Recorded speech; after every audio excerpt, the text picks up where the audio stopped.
Rising aggression, the Chinese regime conducting live-fire military drills around Taiwan over the weekend. This just a day after Taiwan's president returned from her U.S. visit. China's People's Liberation Army putting out a short animation of simulated attacks on Taiwan on its WeChat account, showing missiles exploding in flames as they hit their targets. Taiwan responding with its own drills, the island's defense ministry on high alert. How do you think the back and forth will play out?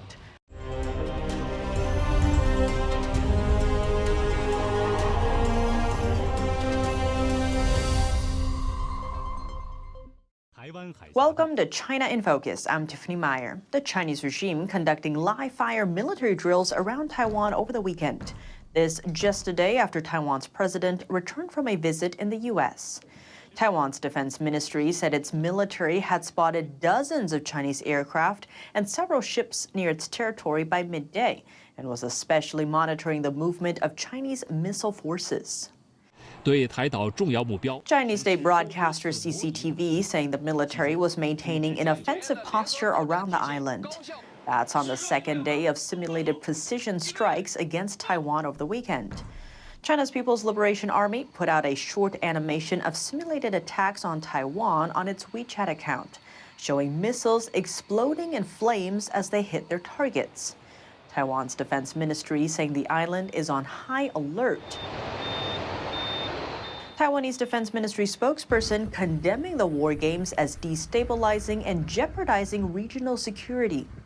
With no intention to escalate the situation, the RC Armed Forces will uphold our sovereignty and maintain our national security in a composed, rational, and thoughtful manner. ROC is the short form for Republic of China, Taiwan's official name. Taiwan's Coast Guard released video of a tense standoff with a Chinese military vessel on Saturday. Coast Guard officers seen following the Chinese warship and issuing a warning for it to leave over a communication device. Taiwan's Army, Navy, and Air Force launched their own drills in response. That's after reporting 91 Chinese aircraft, as well as 12 ships around Taiwan. I would like to reiterate that the people of Taiwan love democracy, seek peace, and are keen to fulfill their responsibilities in the international community. She added, despite the pressure, Taiwan remains strong. We showed the international community that in the face of pressure and threats, Taiwan will be even more united and will absolutely not yield to suppression, nor due to obstructions stop exchanges with the world.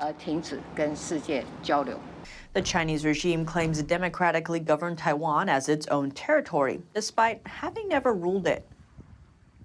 Residents in Beijing voicing their support for China's military movement. Military exercises are what we should do. It is good to beat Taiwan President Tsai Ing-wen to death. Let's take Taiwan with military force. Personally, I think I will join a war against Taiwan, even if I'm just carrying cannon shells. Another resident in Beijing says she's worried about her export business to North America, but adds she doesn't believe the U.S. would willingly go to war with China. I am a little bit worried because my job involves international trade. My main markets are the United States and Canada. For those of us who work in international trade, we are worried there will be some impact. But I think the United States has always been very cunning. They won't let themselves suffer a lot. I don't think the United States are really going to fight with us. Meanwhile, life in Taiwan has continued as normal, with no sign of panic or disruption from the Chinese drills. The other side, China, is talking about unification while threatening military actions, which I think is quite pointless. If we can just live our lives in the current way and have Taiwan achieve a bigger status and position in the international space, I think this is more important. But there's a rising sense of unease as one resident speaks of backup plans. I am always planning. For example, my child also has a foreign passport, so I am thinking a lot, very far ahead. Yes. China claims democratically governed Taiwan as its own territory and hasn't renounced the use of force to bring the island under its control. The Chinese Communist Party has never ruled Taiwan. A morale boost from a shop owner in Taiwan. People on the island are rushing to buy patches that depict a Formosan black bear punching Winnie the Pooh. The shop owner said the design is to cheer up Taiwanese troops. We are open. We're open 24 hours, means always being alert, just like our national armed forces are protecting our country 24 hours a day. In China, people often compare Chinese Communist Party head Xi Jinping to Winnie the Pooh as a way of mocking the leader, while Formosan black bears, also called the Taiwanese black bear, are native to Taiwan. As tensions rise, questions about the world's superpowers and their abilities to fight are getting more attention. Who has the upper hand, the United States or China? Working to gain ground in that race, Beijing is ramping up output of its most advanced warplane. The regime bills it as a rival to the F-22 Raptor, America's best fighter jet. But experts say it's still too early to tell. Let's zoom in. China is outpacing the U.S. in stealth fighter production, with its J-20 inventory set to top the U.S. Air Force's F-22s as early as this year. That's according to a February report by a London-based think tank. Is Washington losing its sky dominance over Beijing? Taiwan's military experts say aircraft yields are not the decisive factor in air superiority.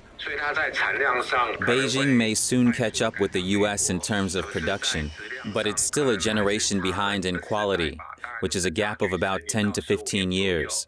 China's J-20 project dates back to the 1990s, but its real development only started after the unveiling of the U.S. F-22, the world's most capable combat aircraft.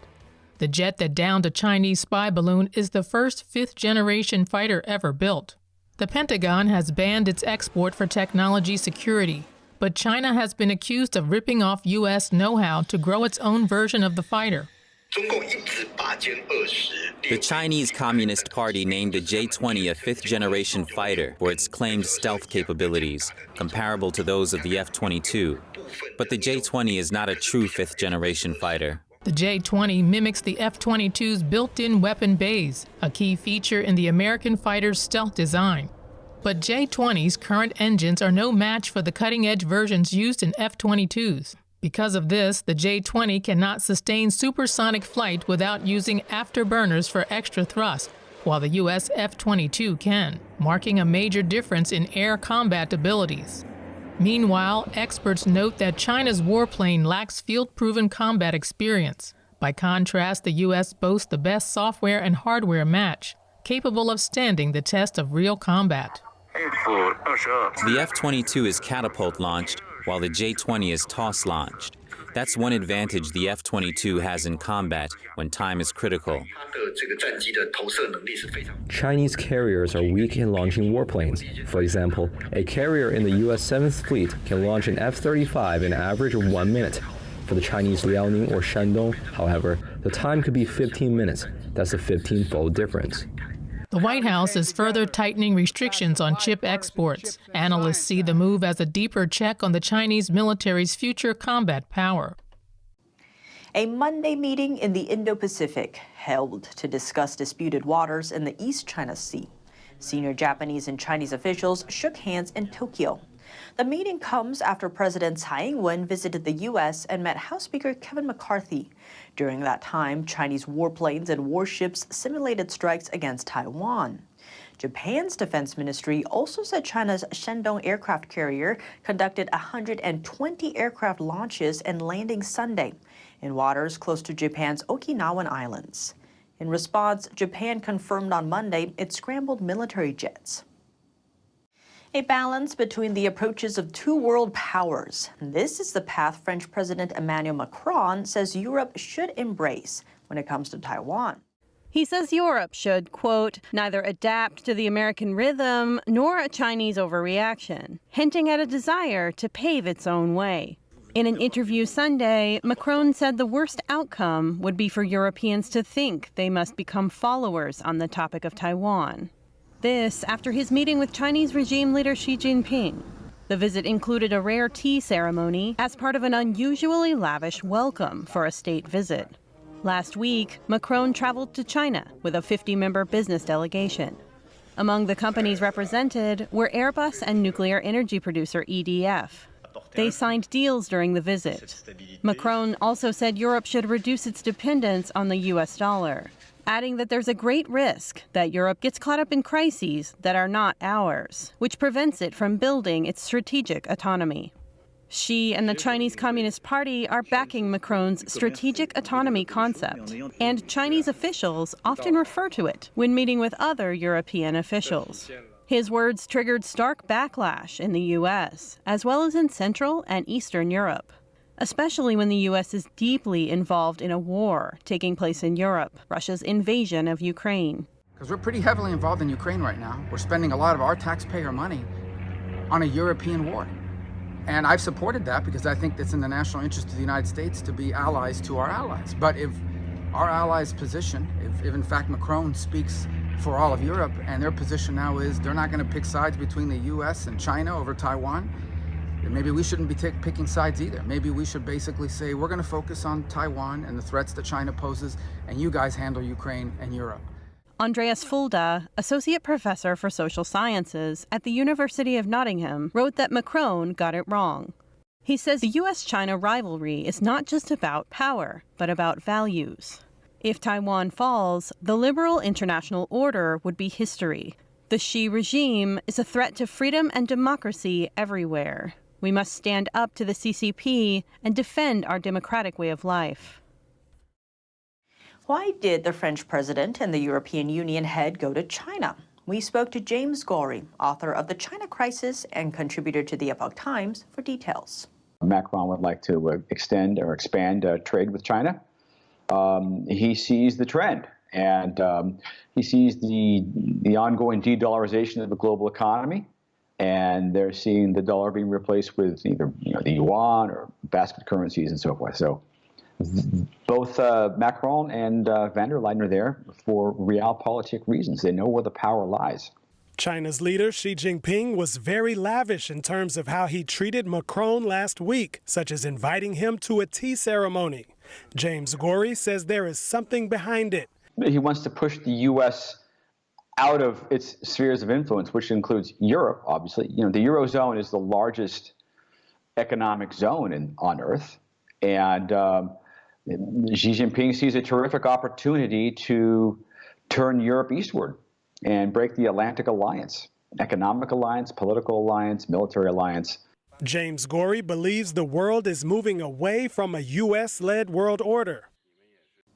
As Tesla expands its productions in China, Apple is making its way out. On Sunday, Tesla announced a plan to open a mega pack batteries factory in Shanghai in an effort to supplement California-based production. The mega pack stores electricity generated by renewable energy to reduce the vehicle's reliance on coal and natural gas. Tesla is taking advantage of China's battery supply chain to lower the costs of its products, all in an effort to meet increasing demands for energy storage. The chairman of Chinese battery giant CATL, a longtime partner of Tesla, said the battery market will eventually get larger than that for electric vehicles themselves. In 2019, Tesla began producing its Model 3 cars in Shanghai and is now capable of producing 22,000 of them per week. Meanwhile, Apple is doing the opposite. Given the ongoing dispute between Beijing and Washington, the U.S. tech giant is seeking to shift its production to India. In 2022, Apple also experienced a major supply chain disruption due to China's lockdown-driven COVID-19 policy. Popular social media app TikTok seemingly on a collision course. More than half of all U.S. states have outlawed the app from government-managed devices, with urgency and support growing for even larger nationwide bans, even one that could cover personal devices too. As lawmakers take issue with the app's Chinese parent ByteDance and concerns that U.S. user data could end up in Beijing, it could mark a prime opportunity for other platforms to step in. And TikTok's sibling Lemon8 seems to be doing just that. Also owned by ByteDance, the alternative social media features a blend of Instagram and TikTok-style content. Some have likened it to platforms like Pinterest, both for the wide range of home decor, health, and beauty content it offers, and for its artsy, vibrant aesthetic. The app has seen 17 million global downloads since its launch in March 2020. 650,000 of those came from the U.S. within the past week and a half. Those numbers reflecting ByteDance's resolve to hold on to its dominance in the U.S. market. That success is also being helped along by another factor. Companies are moving away from a years-long status quo, discouraging workers from sharing their professional lives online. Some of them, like Cisco, Ericsson, and United Airlines, are now even urging staff toward influencer roles. It's even reached the White House, as hundreds of content creators now collaborate with the Biden administration. A Chinese company suing an American corporation over copyright issues. Chinese search engine Baidu is taking Apple and app developers to court because of fake copies of its Ernie bot app. Here's the latest. The company launched Ernie last month. The AI-powered bot has been touted as China's closest answer to ChatGPT. Baidu says there's no official Ernie app yet. But in Apple Store, there are a couple of counterfeit applications of Ernie bot. As a result, Baidu filed lawsuits in Beijing against Apple and the developers of the fakes. Apple did not respond to NTD's request for comment before air. The Ernie bot is only available to users who apply for and receive access codes. Baidu also warned against people selling the codes. India is on course to beat out China, at least in terms of resident numbers. According to United Nations projections, it's now poised to become the world's most populous country. With a population of over 1.4 billion, India is expected to take the top spot by the end of this month, overtaking China in the process. India's 2011 census put the country's population at just over 1.2 billion, meaning that in the last 12 years, the country has added over 200 million people to its population. That's more than half of the population of the United States. Though the explosion may pose certain challenges, such as future mass migration to urban areas, as well as issues related to providing infrastructure and basic amenities. Meanwhile, China is suffering a major population decline and grappling with a shrinking labor force. That's as its number of retirement-age citizens grows. That's all for today's China in Focus on YouTube. We're now sharing a shortened version of our program here after being demonetized for 2 years. Here's what to look out for in our second half. Beijing expanding its reach in the Middle East. The biggest development, its brokering of a peace deal between two long-years enemies. But what implications do those actions have for the U.S. and the world?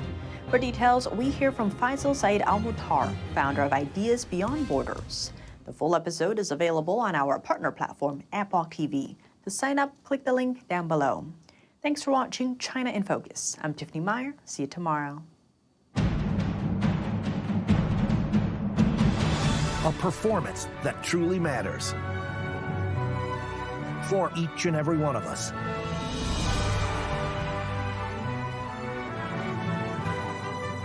This is what you've been waiting for. See it at least once in your lifetime. Get tickets now at shenyun.com.